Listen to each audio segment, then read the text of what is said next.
வானம் அதிர்ந்தது. அங்கிருந்து ஒரு குரல் எழுந்தது.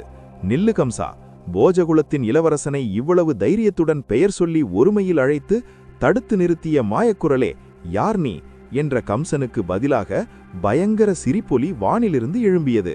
மூடனே, யமனுக்கு யாராவது தேரோட்டுவார்களா? உன்னைப்போல் மடையர்கள்தான் உண்டா? யார் அந்த யமன் என்கிறாயா? உனது சகோதரியின் வயிற்றில் பிறக்கப் போகும் 8வது குழந்தைதான் அது. குரல் அடங்கிவிட்டது. கம்சன் ஆவேசமானான். அத்தனை நாளும் ஊட்டி வளர்த்த அன்பு தங்கையுடன் விளையாடிய காலத்தை மறந்தான். அவளுக்கு அன்றுதான் திருமணமே நடந்திருக்கிறது என்பதையும் மறந்தான். இந்த உலகத்து இன்பங்களையெல்லாம் எப்படியோ தூய்க்க வேண்டுமென கனாகண்டு கொண்டிருக்கும் அவன் மடிவதா? தேவகி, கேட்டாயா அசரீரி குரலை? ஒழிந்து போ என்பவனாய் வாளை உருவினான். புதுமண பெண்ணை கொல்வதற்கு கம்சன் வாளுடன் பாய்ந்ததைக் கண்ட வசுதேவர் கம்சனை தடுத்தார். மைத்துனரே, நீர் வீரத்தில் வல்லவர். உம்மை அழிக்க யாரால் இயலும்? அசரீரி சொல்வது உண்மையே ஆனாலும் கூட தேவகி அதற்கு எப்படி பொறுப்பாவாள்? அவளுக்கு பிறக்கும் 8வது குழந்தையால் தானே உமக்கு ஆபத்து. நான் அவளுக்கு பிறக்கும் அத்தனை குழந்தைகளையும் உம்மிடம் ஒப்படைத்து விடுகிறேன் என அவர் தெரிவித்தார். கம்சன் கோபம் தணிந்தார். வசுதேவரே, உமது சமாதானத்தை ஏற்கிறேன். நீர் உமது 8வது குழந்தையை என்னிடம் தந்து விடுவீர் என்பதை நான் அறிவேன். ஏனெனில் நீர் சத்தியசீலர் என்ற கம்சன் அவர்களை வீட்டில் கொண்டு போய் விட்டான். காலம் ஓடியது. தேவகி முதல் குழந்தையை பெற்றாள். அந்த குழந்தையுடன் கம்சனின் அரண்மனைக்கு சென்றார் வசுதேவர். கம்சன் ஆச்சரியப்பட்டான். வசுதேவரே, உலகில் சொன்ன சொல் காப்பாற்றுபவர்கள் மிகவும் குறைவு.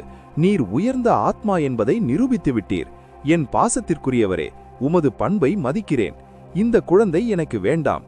உங்களுக்கு பிறக்கும் 8வது குழந்தைதான் என்னை கொல்லும் என்ற விதி இருக்கிறது.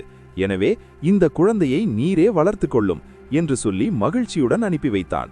வசுதேவர் சென்றதும் நாரதர் கம்சனை காண வந்தார். கம்சன் அவரை வரவேற்று ஆசனமளித்து உபசரித்தான்.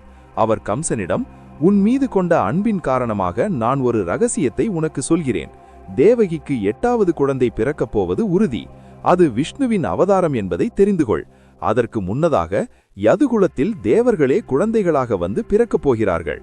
தேவகிக்கு பிறந்த முதல் குழந்தையும் இனி பிறக்கப் போகும் குழந்தைகளும் 8வது குழந்தைக்கு உதவி செய்வதற்காகவே பிறக்கப் போகின்றன.